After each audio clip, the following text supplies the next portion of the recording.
check the finished specs performance. 即係我呢種咧就係走得靚嘅就係。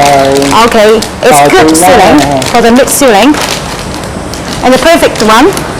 And about this one.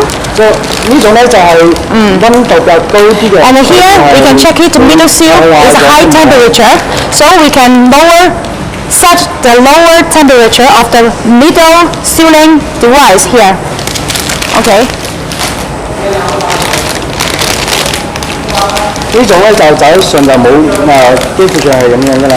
And for this bag, if we make it the film going through very well, and here we can make it more beautiful. And what about this one?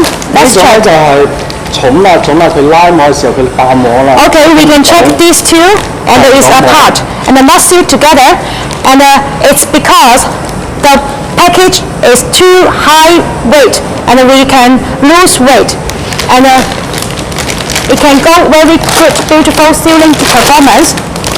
And what about this one? 即係如果佢唔係重量太重嘅話，佢一般嚟講下嘅膜基本上係咁樣嘅上下嘅。Okay, if it is not too much weight, and it can go very beautiful sealing and the packing performance, like this one is perfect one.